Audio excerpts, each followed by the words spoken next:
It's Steven Dykman, one of our two undefeated players after day one, now battling for a top 8 berth, taking on Peter Ingram. Both players, Simic Urza. How fitting that our final Modern round comes down to this matchup, the deck that has defined Modern over the past few weeks.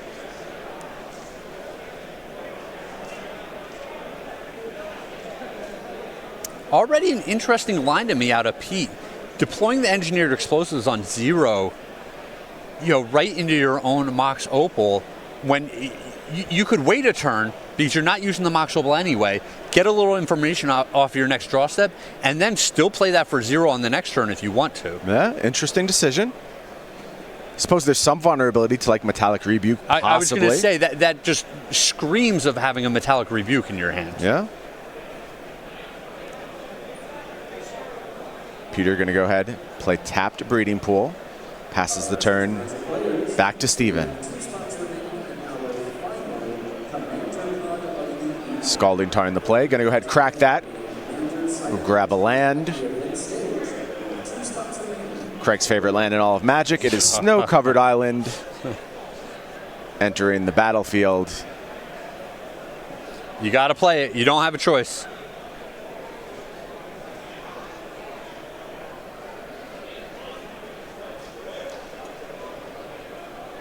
Snow-Covered Island is tapped. Arkham's Astrolabe, Craig's second favorite card in all of Magic.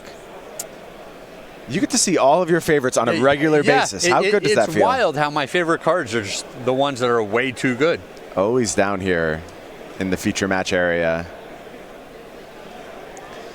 So it's a little funny to me. We've seen Pete kind of set up for the potential to Metallic Rebuke from turn 1 on. And now Steven looks like he could be representing the same thing from the opposite side. It's Arkham's Astrolabe. Pete going to draw Karn, the Great Creator. And this is the new addition to this deck. Both players packing 3 copies. Yeah, these lists they're not identical, but they're only 1 or 2 cards off from each other. Very, very close.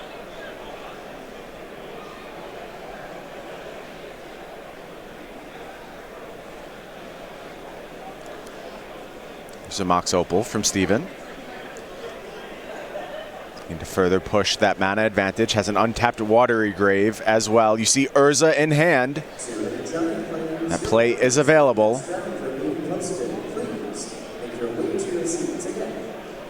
Gonna attempt it. Metallic Rebuke is the response from Peter. Steven kind of walking right into that one. Like we said, Pete clearly forecasted that over the first few turns, so I'd assume Steven's got a plan.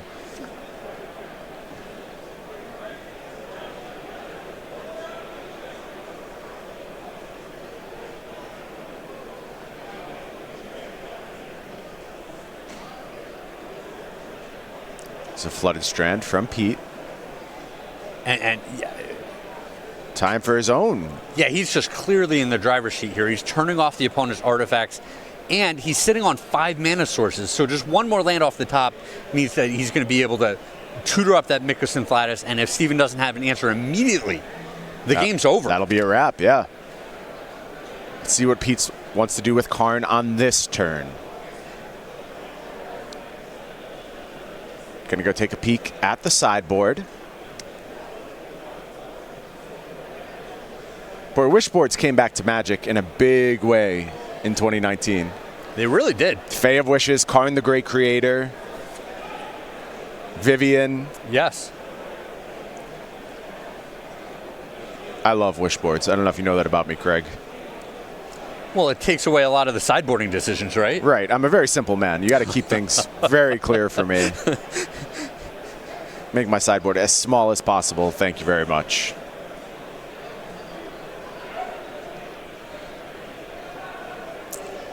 And to me, this is the point where we needed to be getting that Urza on the board, right? So that we'd have that big Karn struct ready to pressure that Karn so that we can't just get locked up in this game. Yeah, let's see what Steven has on this turn. 4 mana tapped again. How about Urza one more time? Perfect. It is going to resolve. Now you see why Steven was very willing to play one on the last turn. Had a backup copy. Karn struct comes down. Going to use Urza to make some mana. Gilded Goose, now we're up to 4 mana. Oh, man. Also a Karn. That is sick. He can't get locked out now. Huge turn. Huge. He's way ahead now. Karn's going to go ahead and plus. Eat the engineered explosives. I agree. Love it. Obviously not online right now with Karn on the battlefield, but you want a little insurance. Now the turn heads back to Pete. Uh-oh. That is a lot of Karns in his hand. Pete is Karn flooded. Karn rich. Yes. Well, that's one way of looking at it. That's an optimistic way of looking at it, Craig. It is a silver golem, right? Yes. Yeah, he wishes he could melt that down right now, trade it for something else. Yeah, cash it in. Yeah, he's got plenty of Karn as it stands.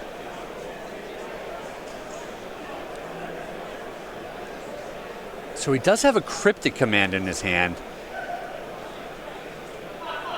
which, he might pass the turn, let the opponent tutor for the lattice, and then counter it, and then not have to worry about that card for the rest of the game.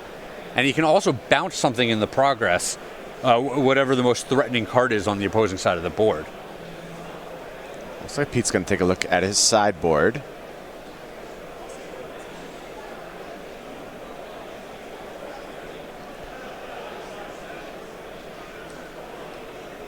Usual suspects hanging out in Pete's sideboard. Well, an ensnaring bridge is kind of interesting because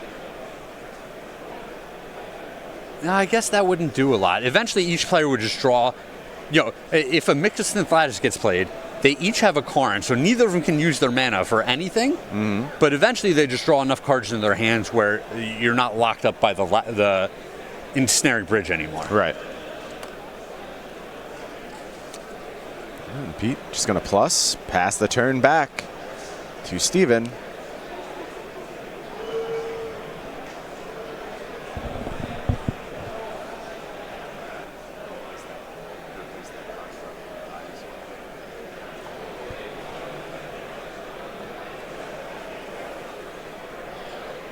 Looks like Oko in Steven's hand.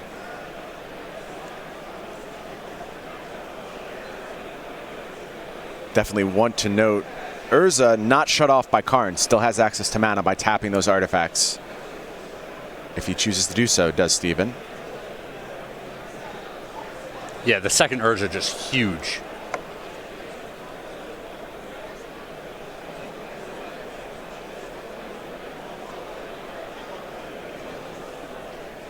Here's a Gilded Goose.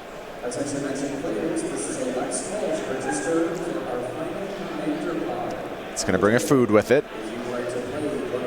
That Matthias Hunt construct getting ever larger.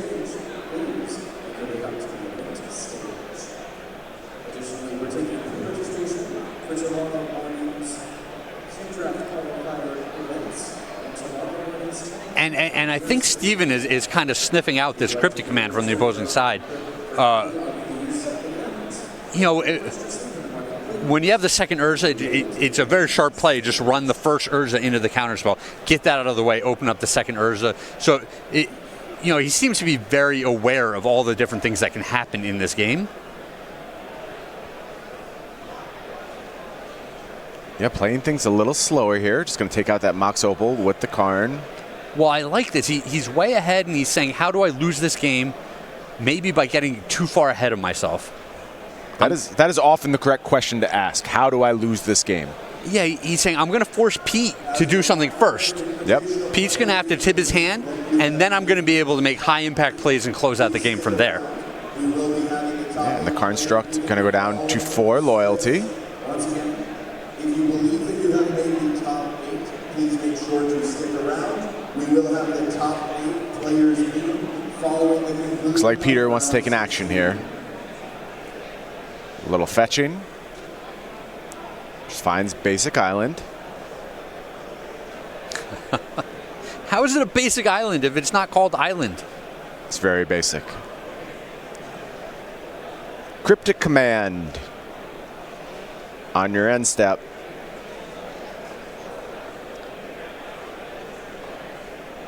All right, Pete, what's the line here? We're bouncing something.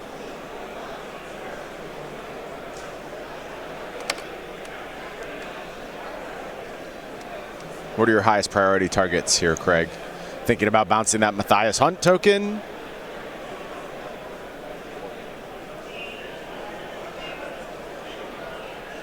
A little bit of mana tapped from Steven. Going to take an Urza spin. It's possible that Urza was the target here if he's spinning Urza. Could be. You also could just try and hit Cryptic Command. Snow-covered forest. Urza is going to go back to hand. And Pete draws another Cryptic Command. Okay. And you see him shaking his head a little bit. He's saying, I feel like I'm so close. Yep. Gets to blow up the food.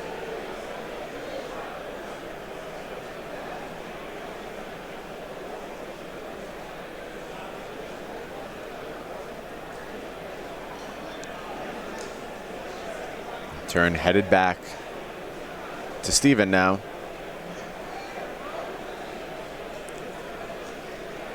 I think Pete's acting a little bit here.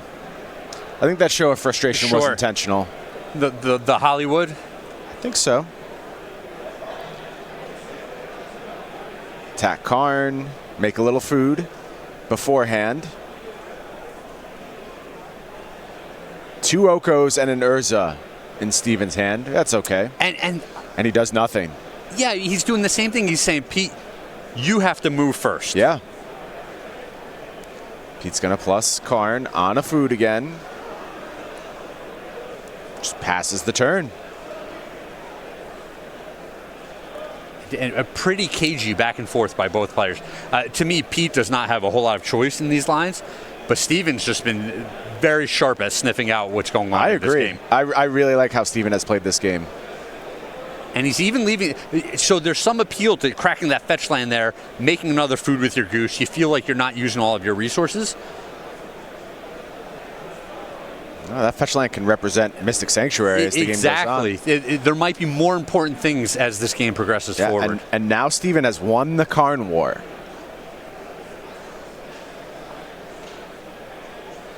Clearly with a leg up as it stands. Yeah, and he just pluses and passes again. So patient.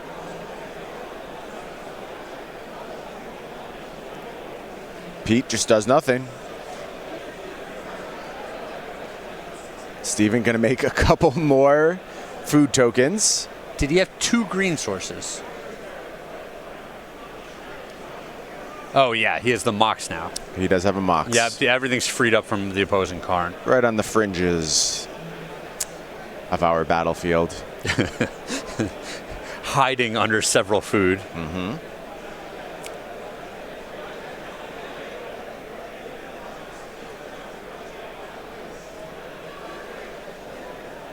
It's funny, these sideboards, there's no bait spell that Steven can tutor up. You know, there's just like Mikus and Thladis as this big haymaker, right, and then a bunch of cards that are good in other matchups. Right. So normally you'd be like, all right, Karn has 1,000,000 loyalty. We're going to tutor for something. Figure out if that resolves. If it does, great. It's just a little more pressure on the board. If it doesn't, we've gotten a counterspell out of the opposing hand. But there's nothing of impact in the sideboard for him to go looking for.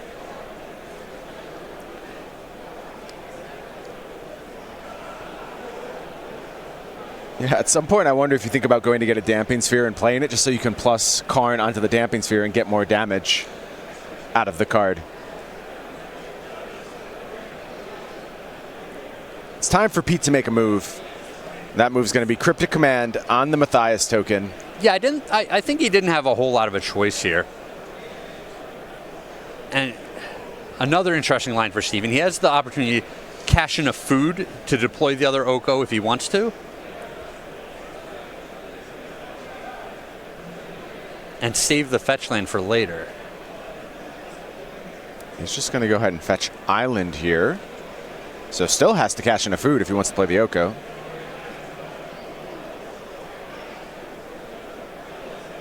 Oh, he's got plans for Urza. I mean, that makes sense. Yes, it does. Absolutely does. just wants that Matthias token to have as much airtime as possible. And there is Urza, and that is going to do it for Pete. Steven played that game so well. So patient. So patiently. Yes. Have to give props to Steven there. Solid player here on the SCG Tour, always putting up nice results. And a well-played game here with the highest stakes imaginable as both these players battle for a top 8 berth here at the SCG Invitational. Why don't we go ahead and take a look at sideboards now. We're going to start over on Steven's side. These are going to be very similar sideboards. I think the plans are going to be very similar. We'll talk through it anyway. Steven's got 2 Damping Sphere, 2 Assassin's Trophy, 2 Fatal Push, 2 Thoughtseize, an Engineered Explosives, an Ensnaring Bridge, a Pithing Needle, a Mycosynth Lattice, a Disdainful Stroke, a Tormod's Crypt, and an Ashiok Dream Render. Craig, what do you want to do if you're on Steven's side?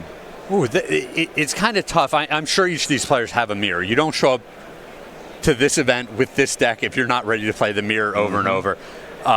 A lot of the cards are tempting, right? Like you tell yourself, I don't want my opponent's early Emery to take over the game by generating too much advantage. So that makes you think that you want Fatal Push. It's nice to have early information and to be able to break up opposing counter spells, which makes you think you want Thoughtseize.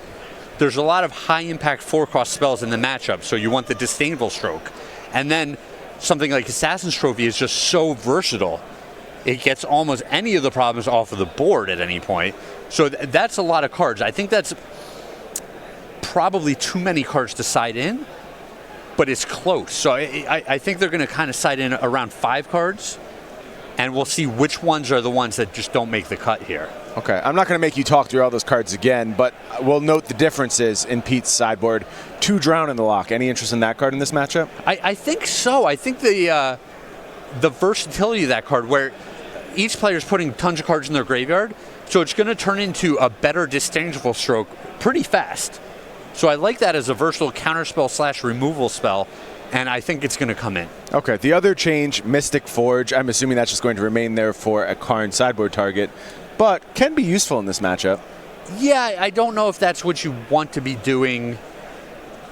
It's just an awkward card in your opening hand sometimes. Oh, absolutely. I like it staying there in the sideboard. Having access to it as a Karn target, though, could matter as the game goes long. So Steven up a game, trying to cement a berth into the top 8 here at the SCG Invitational. Pete's been there before. He's got an Invitational top 8. Pete's been around the block, right? Like, he's no slouch. He's a veteran. He had his time working with WotC. The man knows what he's doing. Don't believe he's one of the runs responsible for the Arkham's Astrolabe, Craig, so you can not cast your ire his way. Should we just put Oko on him? I think he was long gone at the time. Yeah, I think he was too, but I need to blame someone for these things, Brian. Okay. You can blame me. I'm fine. Yeah, someone here in this room. Just yell at me. People blame me for all kinds of stuff. Gosh darn it, Brian. I'm used to it at this point. Why do we have to play only snow-covered basics? It's good for you, Craig. Trust me. That's so bad for everyone. You sit down, shut up, enjoy your snow-covered basics. How dare people enjoy the basics they've accumulated for 20 years of playing Magic? Let's not let them use those anymore. Oh, Craig. You sound like someone who just spent a bunch of money over at the Basic Land Sale. StarCityGames.com. Oh, man. Check out what's going on in the Basic Land Sale. Have your heart broken just like Craig's is. Oh, yeah, a lot of these designs are just so subtly powerful, right? But they've got these rippling effects that I can't stand it. I feel you. Astrolabe doing a lot to the format. This format as well as Legacy. Although I think it's tapered off a bit in Legacy. It's still there, but it has, but just not at its apex anymore. A lot of decks play snow-covered lands even without the need for snow-covered snow mana. It's true.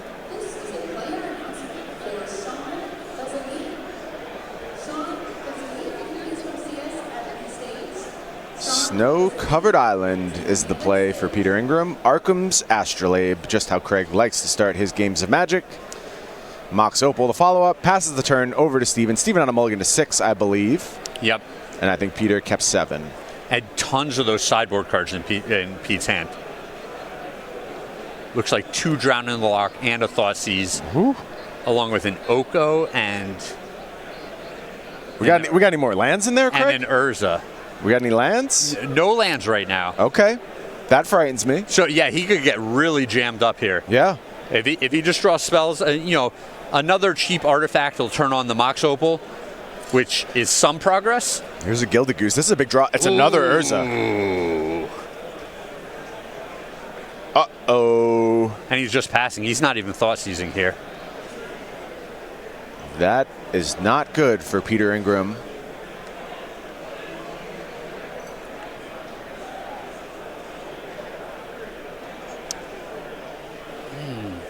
So if I'm on Pete's side, I think I want to thought seize on that turn.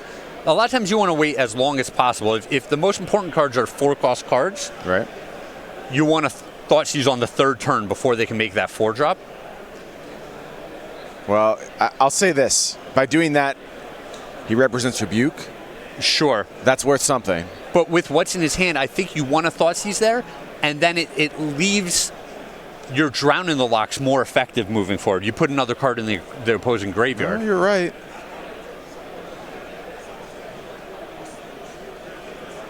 I don't know. It's a tight decision. Pete choosing not to thought seize. One more time, just plays Engineered Explosives on 0. That does mean that Mox Opal is up now. Yeah, and he could have picked off a Goose there as well, and he chose not to. He really just hard representing the counter spell. I think when things go wrong like this, you can make a lot of case for just trying to talk your opponent off any proactivity. But if your opponent goes for it, that's going to blow up that plan. And this is big, right? It's time for Thoughtseize.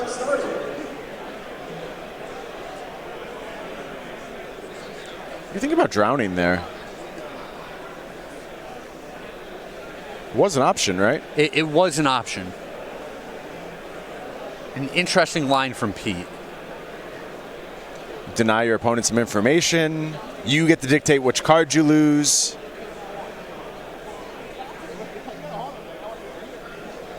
This way you can still counter any 2-mana spell that Dykman may cast. Can only take one of those Drown in the Lock. And if he's got a fetch, you can counter any 3-mana spell. So you see the upside. And even the snag from Dykman there is interesting, where he's saying, all right, Oko is the big problem card in this matchup. I'll wade my way through like some discard and some counter spells, and I'm going to be all right. Now Pete's going to go ahead and fire off that Drown in the Lock. Kills Gilded Goose. All right, those Drown in the Lock starting to get live now. Draws Gilded Goose for the turn. Got a feel for Pete here. Desperate for a second land. And just all jammed up. Top 8 life on the line. Now it's time to Thoughtseize. What are we working with? Urza, Oko, Assassin's Trophy, Mystic Sanctuary. A lot of high impact cards there. Heavy hitters. And using his mana, Pete's saying, I'm also going to deploy this Goose on this turn, which is going to leave Dykman the opportunity to play one of these cards on the next turn. And so it's up to Pete. Do I want to leave him Oko, or do I want to leave him Urza? I think Pete just between a rock and a hard place here. You feel for him. Yeah, so if you leave him Urza, you're saying I can Drown in the Lock to kill the Urza. Right. And then I still have my Engineered Explosives to clean up the construct that's left behind. It checks out.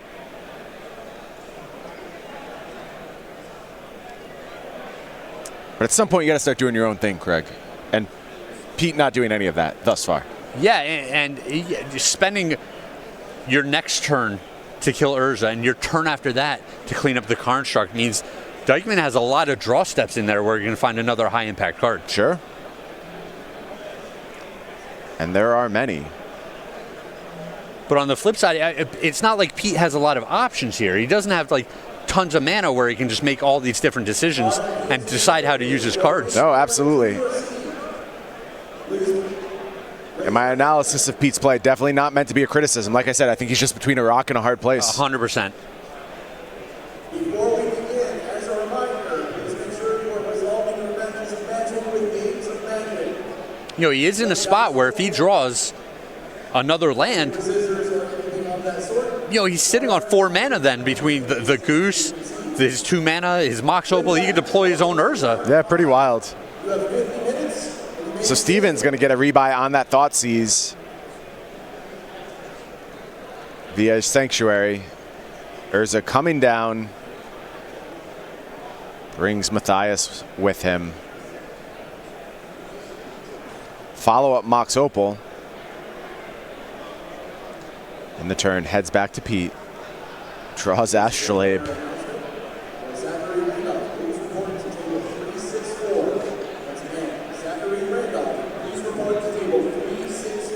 And it says a lot about this deck's resiliency that it's able to function on one land as well as it has in this game. Well, you like to talk about a lot of decks by the metric of actions per turn. Mm-hmm. Well, APT. APTs, yep. And this deck has some of the highest potential APT out of all of the decks. As you predicted, Drown in the Lock, going to go ahead and target Urza. In turn, just heads back to Pete. Steven's going to draw that Thoughtseize. Assassin's Trophy as backup.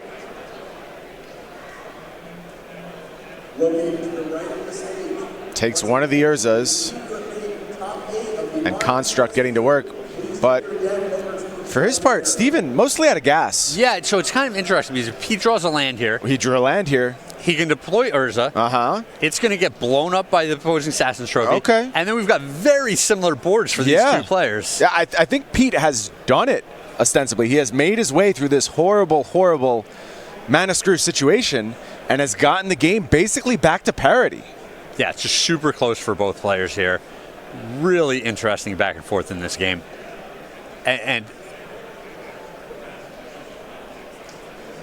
like there's even, I think you have to put the Thoughtseize on top of the deck there, but there's some argument to be made for, hey, I'm just going to keep trying to pressure the opponent. Now it's time for Assassin's Trophy.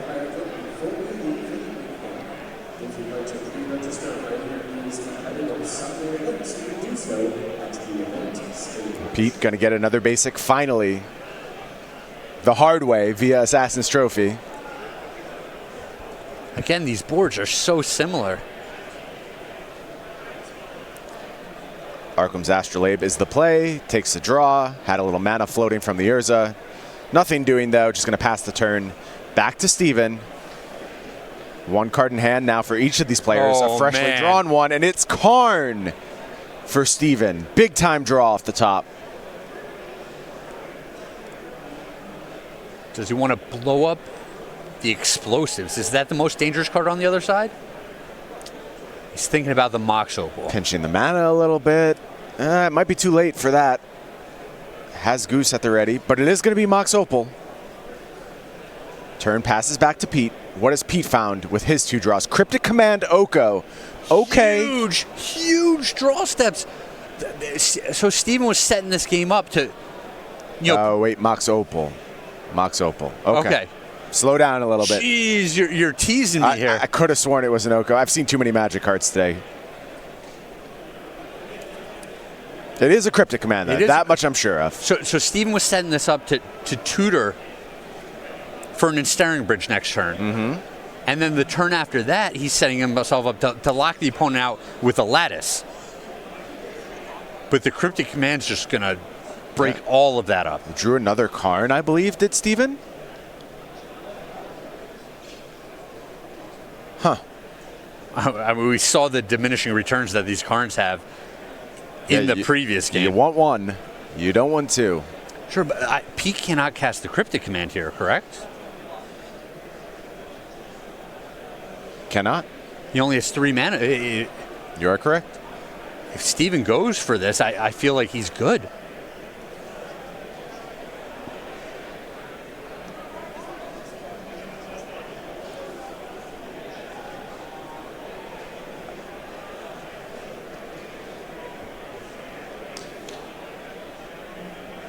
You're looking for an Ensnaring Bridge here, Craig? 100%. Engineered explosives. This is kind of an interesting one. This is going to clean up a lot of the board. Cast for 0. Okay.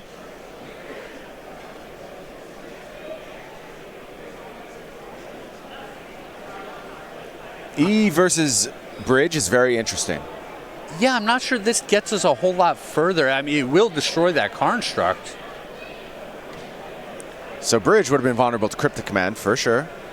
Anything like Assassin's Trophy, a little problematic. Don't have the black mana right now though. Given the Karn shutting off the Astrolabe. And this board just got real clean. Pete says, don't forget that Mox Opal. And one of the downsides of this line is draws a 4th land. Blowing up your own Mox Opal makes it harder for you to lock someone up with Lattice. Yeah. Pete now with Cryptic Command online. Karn and... Karn? Yeah, he might be all rolled up with Karns. Nope, Astrolabe. Astrolabe. All right, that's a better card to have here.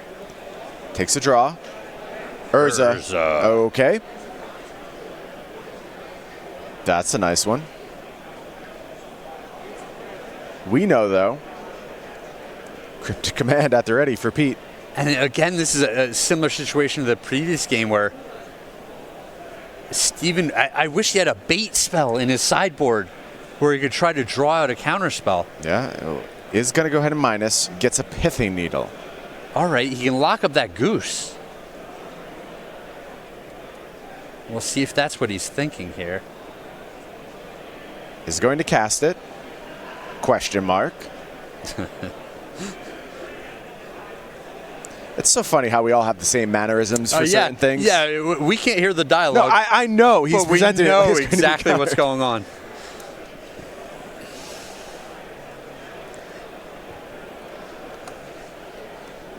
Pete's thinking.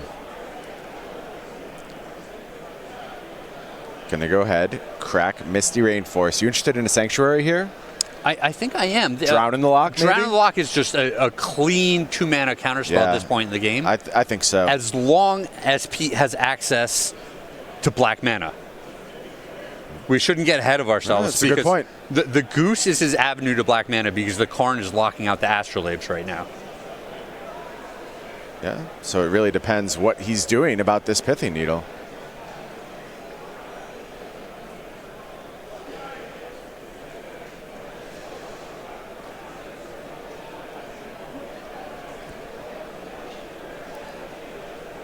Pete's having to think about this Mystic Sanctuary.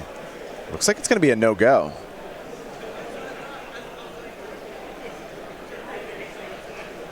Yeah, and it looks like he chose not to put anything on top. And now we're going to burn this Cryptic Command. Counter bounce.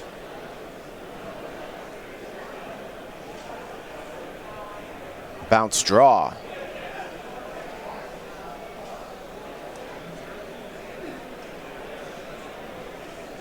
Thoughtseize. Okay, so he put the trigger on the stack from the Sanctuary, targeting the Thoughtseize. Yep. And that needle's going to come down now and name Oko. And this is the kick in the gut. Oh, you got to feel for Pete. I mean, that was a nice little setup, but... Yeah, he was saying, all right, I'm going to battle my way through this Karn the hard way. Yeah. Nope. Can't even take the Karn. Has to take Urza instead. All rolled up with 4 drops. And now Pithing Needle on the battlefield, naming Oko.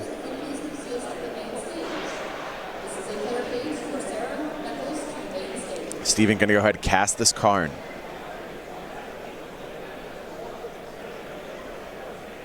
Pete says, sure. What do you want from me? Plus.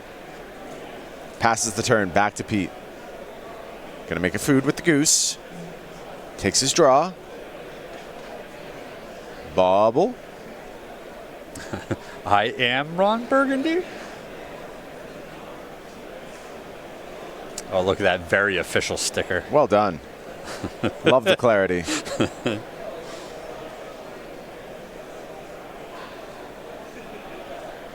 Steven plays another Astrolabe. Draws from that. Another Astrolabe. Looks like it.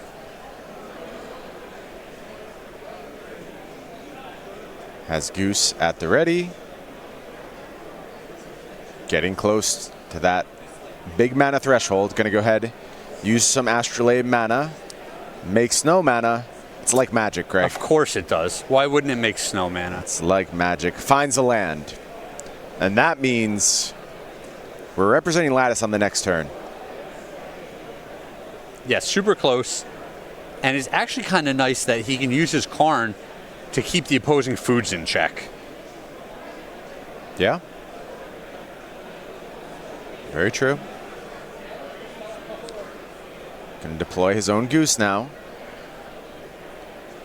And the Goose is loose, bringing some food with it. Karn gonna plus. Target food? It looks like he chose not to target. Okay. What do you make of that? I think it's just a very minor misstep in the course of this game. These are the type of mistakes that I'm prone to, where I think... He's thinking about something else right now. Exactly. I think one turn ahead or 2 turns ahead, or the 3 plays I'm going to make over the next 2 turns, and then I just shortcut something and I make that small mistake. So I could definitely see how it would happen to Steven here.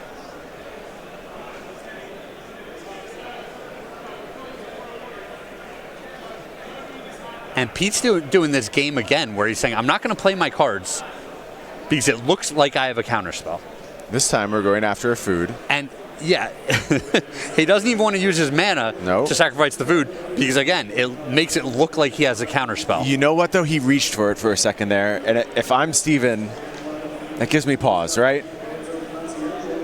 Well, he would still have 4 mana available to him. Yeah. Between the 3 lands, the Goose, and the remaining food.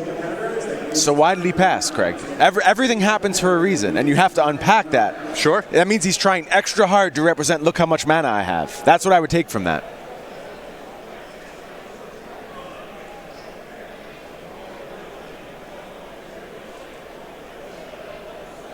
Karn slowly just ticking up. Steven, again, playing very patiently in this spot. Seems very practiced. What, he's going to go get the other Mystic Sanctuary here. Mm-hmm. He's going to put that Thoughtseize back on top. Yep. And he's going to figure out that the coast is clear. Mm-hmm.